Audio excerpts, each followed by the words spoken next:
Welcome to Inside Design with Kandrac and Kole, hosted by two nationally published Atlanta interior designers, Joanne Kandrac and Kelly Kole. These energetic women are also world travelers, charity givers, and bloggers with a wealth of information to share and stories to tell about the interior design world. Okay, now just a warning, this is going to be fun and not too serious. After all, they still do have an interior design business running at full speed.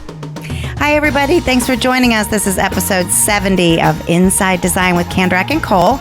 And today we're having a branding conversation with Phil Phalen, and this is part 2. Before we get started, we want to tell you that this podcast episode is sponsored by our friends at Dowell Furniture. And if you haven't heard of them, look them up. It's Dowel.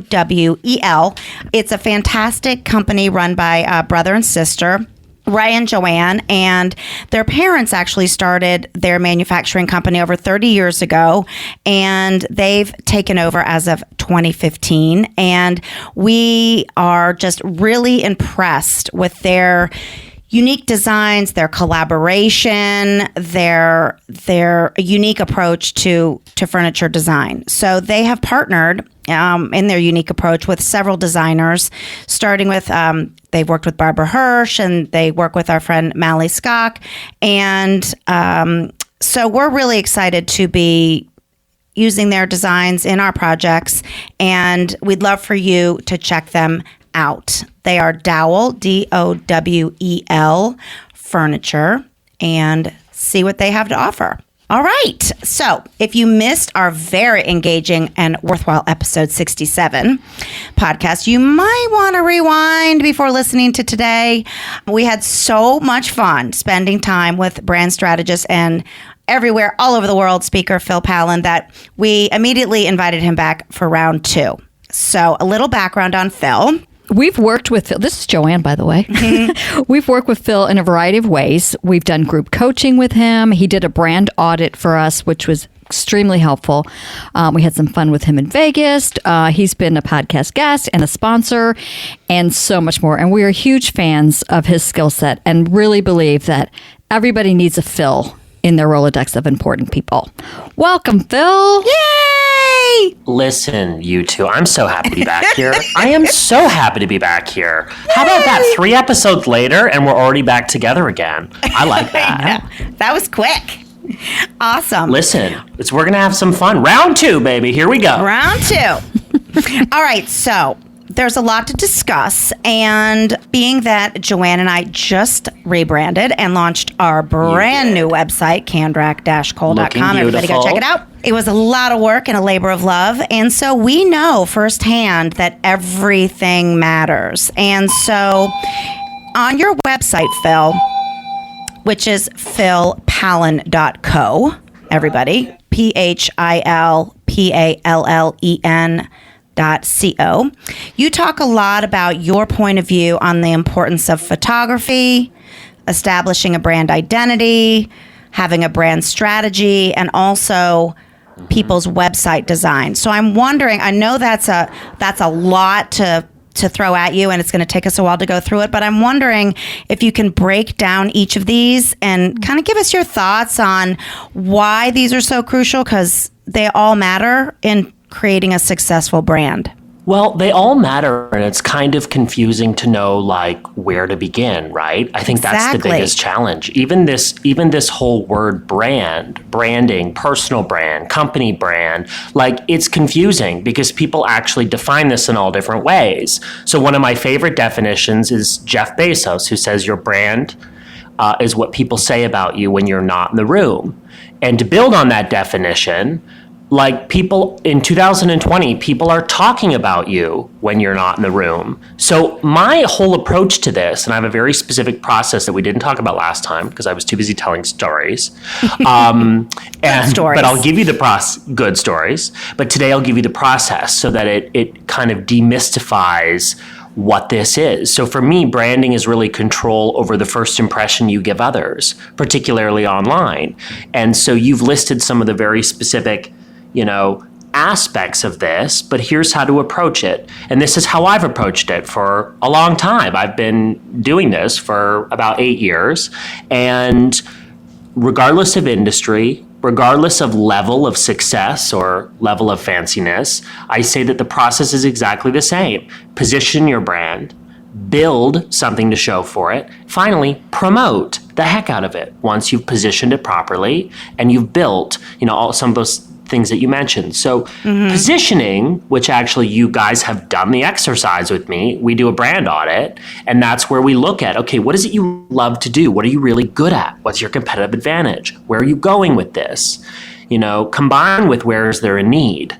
Where is there a need? We can't just do something we love to do on its own. That's a hobby. As soon as we pair that passion with a need, like every good business does, satisfying a need, that's when it becomes a really powerful positioning, for success. So the fun part is that second stage, which you guys know very well: website, brand identity, photography. And for some strange reason, I just listed them in the opposite order. So I actually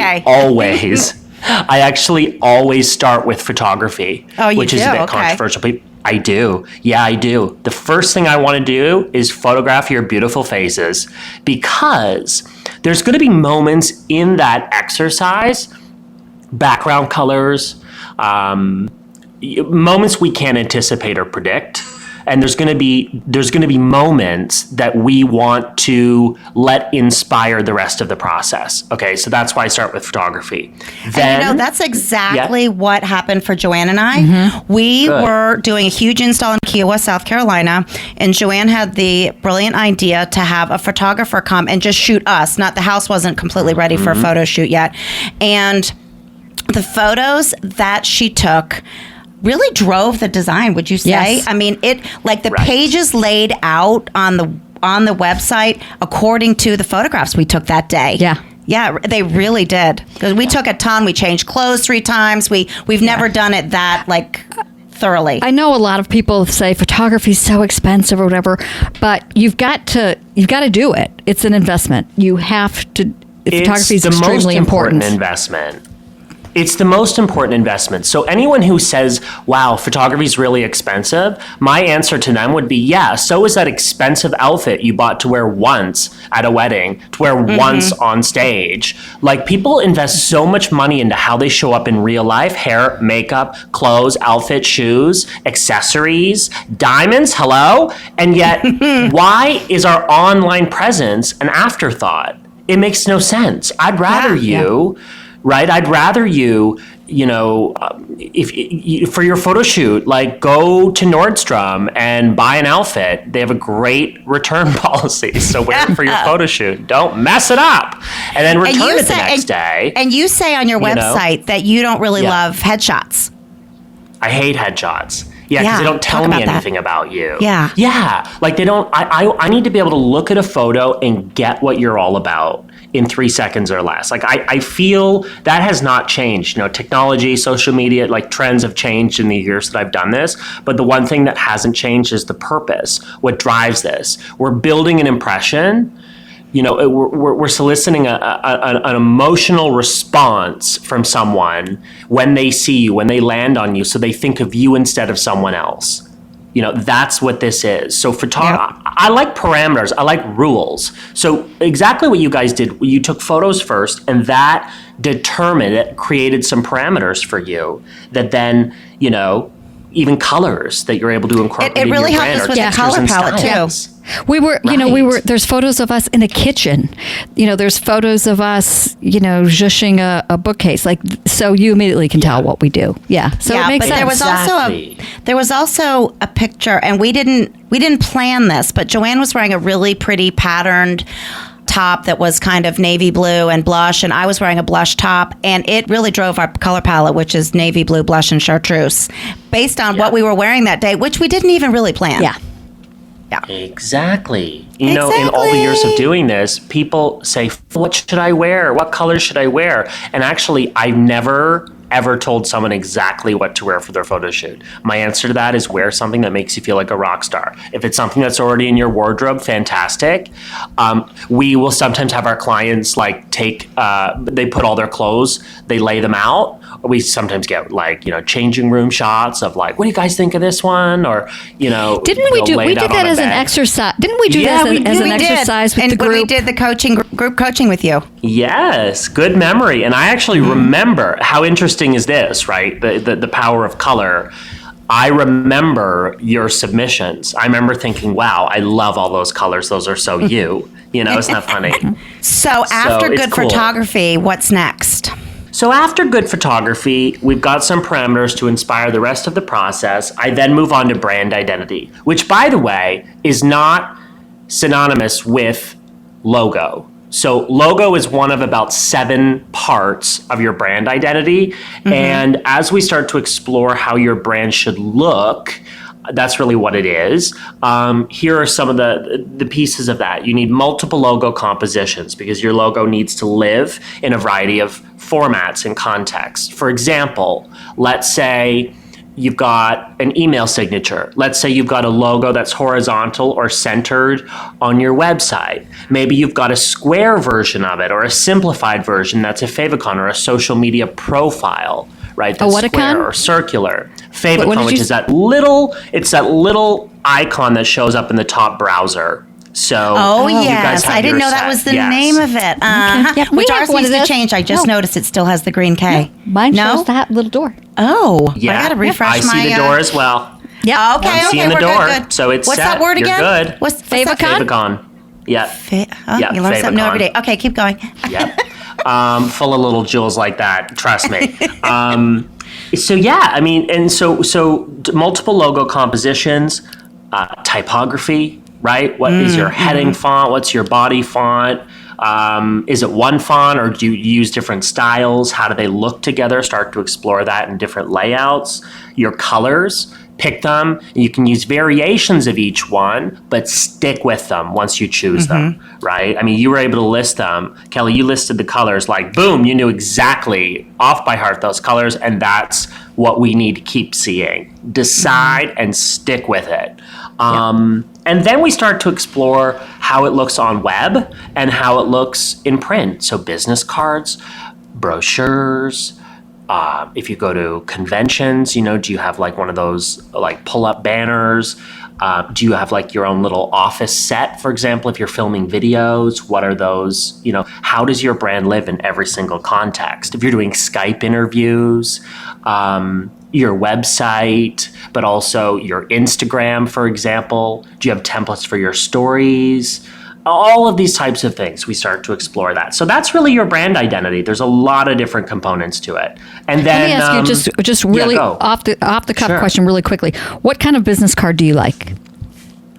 I think business cards are really interesting because it's less about what's on them and it's more what the interaction represents. When someone hands you a business card, you don't actually really need the information on there because you can find them online. You probably will anyways. Business cards are not dying. They're not going anywhere because it is what that represents. When someone hands you a business card, it means like, let's do business. It means let's continue this relationship. So for me, I like business cards that are memorable. They don't even actually have to be a business card. So this might shock you, but I no longer have business cards.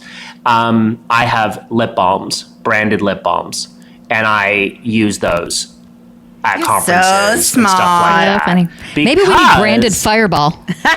Yeah. Oh my God, danger.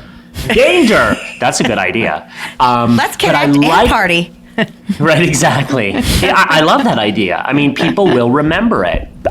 People carry me in their pocket for months, right? There you go. And so for me, because I'm on the road now, I'm really embracing like digital nomad life. I don't have room for normal business cards. They don't really serve enough of a purpose for me. So I like things that are interesting. If you have a book, if someone has a book, then that is also kind of a business card. I just like creative ideas. We're asking because we're in the middle of We're in the middle great. of creating ours right now. Yeah, and I was Well, telling I think Joanne. you already came up with the idea. Hello, Fireball. But I was telling Joanne, like, I don't keep a lot of business cards, but I definitely pay attention to them for a short period of time. And then I make sure I have all their information, and then I might chuck it. But it's definitely a very impressionable initial, Kim Lewis. Something. Kim Lewis. I'll never forget her business card. From Dallas? From Yes. the designer in Texas? Yes. Well, It looked like it was a gift or like a retail ticket. And it said "small girl, big ideas." Like it was. Yeah, she's way creative. Yeah, so that's cool. Okay, so keep going. Yeah. keep going.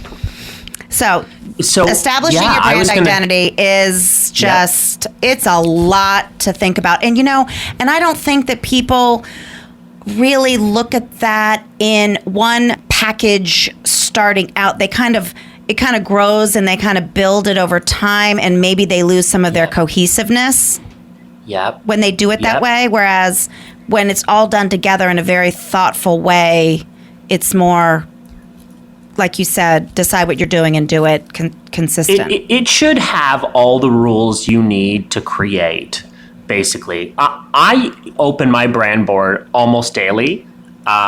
Even if I'm, for example, writing a pitch for a conference, if I have to send in a photo, if I'm adding a page to my website. So and agencies do this a little bit differently. We create what's called a brand board, and it's a big, running image with different sections on it that basically gives me everything I need to create. So even if I'm designing, for example, recently I was designing pin it images. So images that I post on Pinterest that send traffic back to relevant blog posts. Those have to be branded.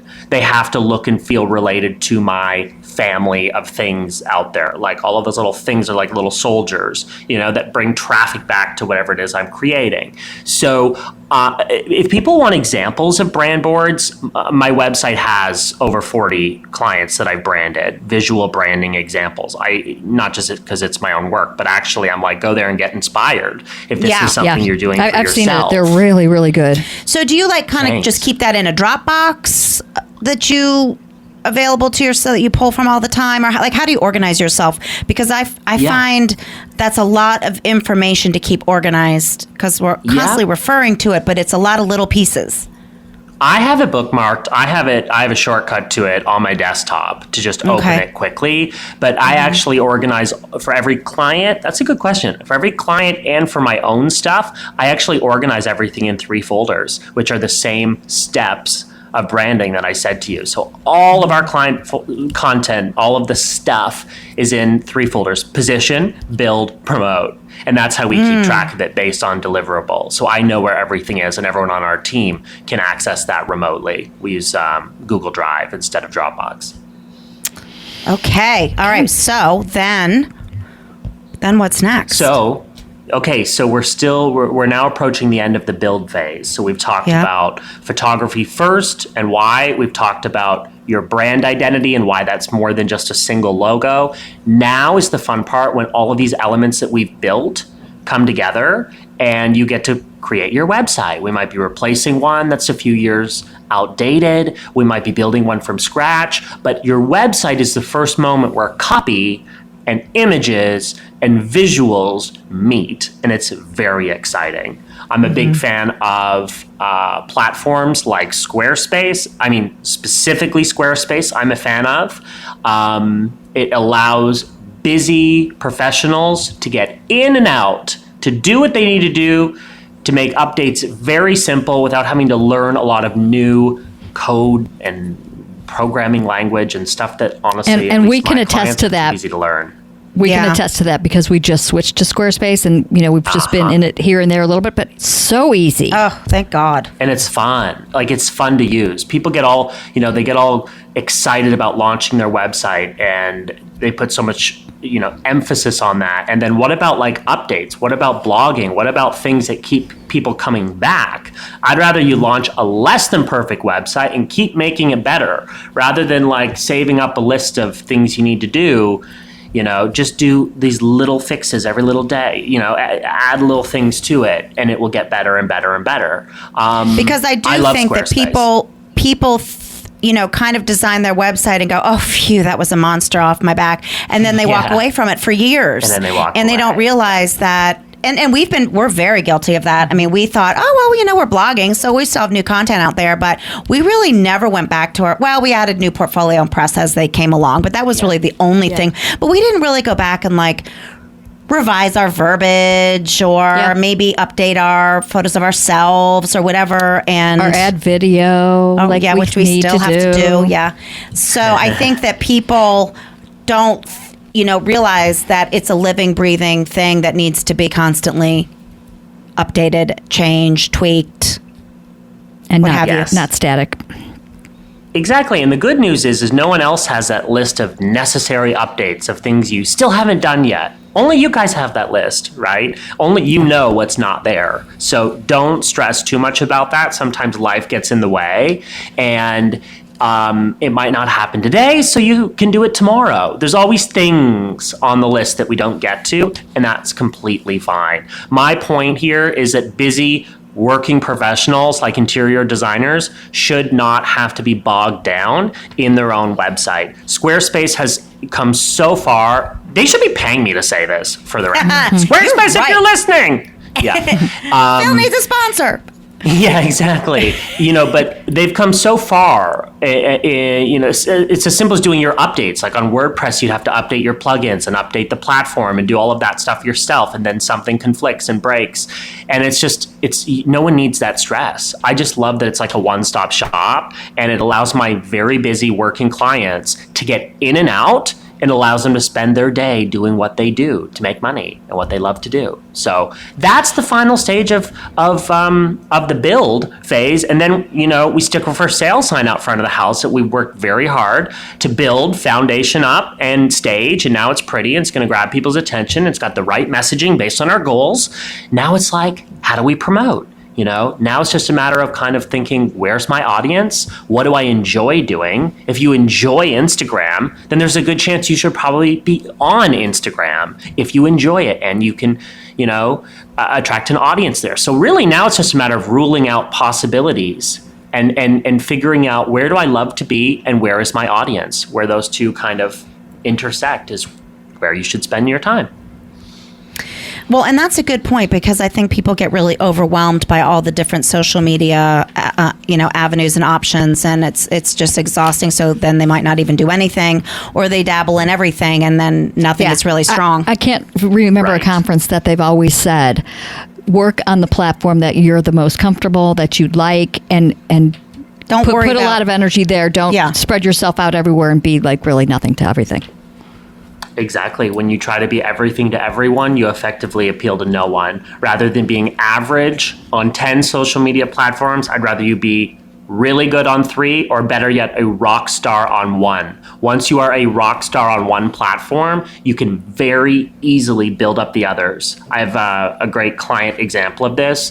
Her name is Dr. Mona Vand. Her project is on my website. But Mona was an aspiring TV host, studied pharmacy, worked in a pharmacy, and decided, actually, I'd love to build up my profile on Instagram. People are asking me for recipes, vegan recipes, healthy lifestyle tips, rather than waiting for a TV show opportunity where she could go and audition with 1,000 other people. She's like, why don't I go live on Instagram? They just launched this feature that still not a lot of people use. And your audience gets notified when you go live. Hello, we pay for that on other social media platforms.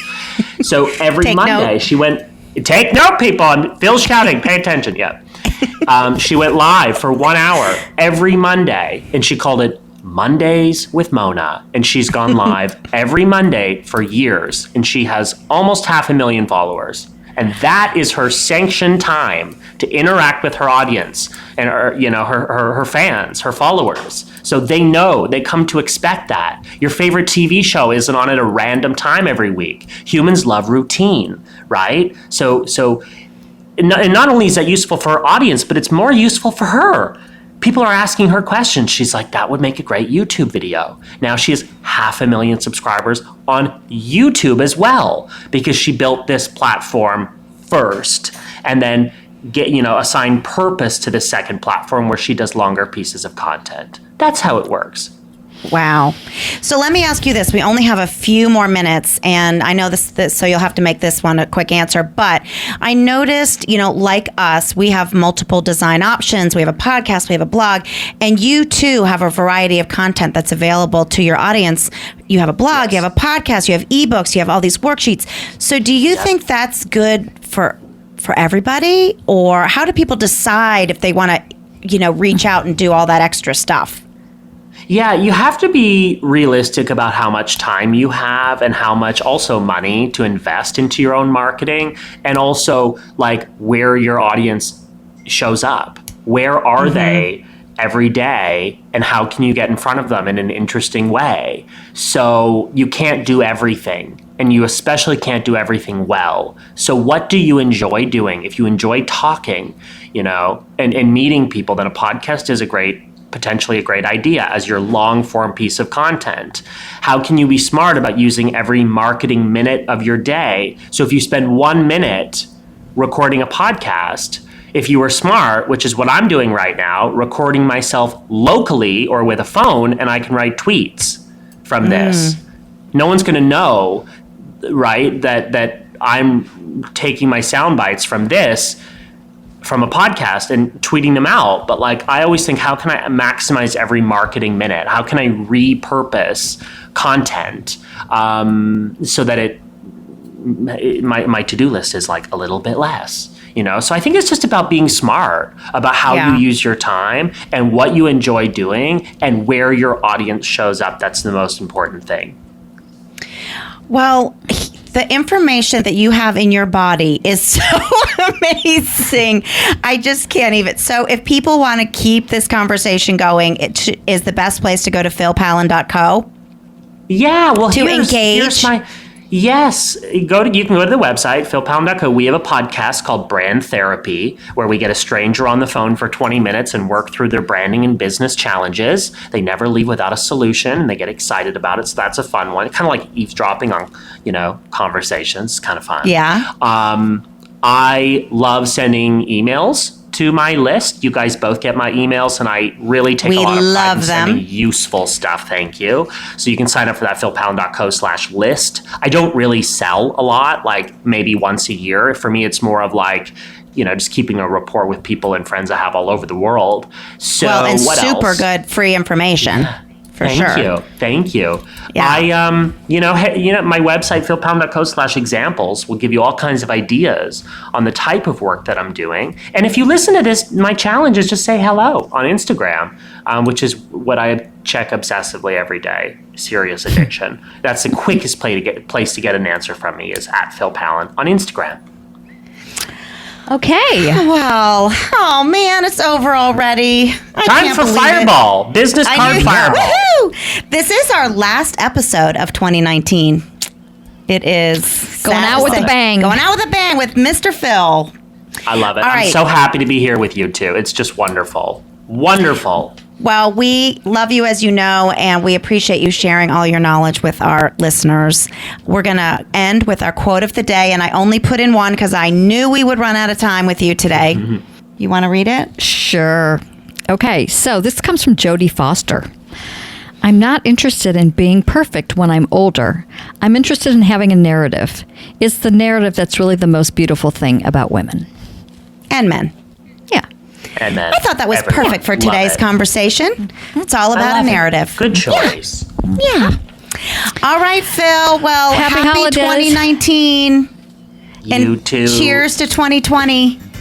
Cheers. Fireball. Cheers. I will chat with you guys soon. I look forward to it. Thank you again for Phil. having me. Thanks so much. Thanks for listening, everybody. Bye, everybody. Bye. Bye.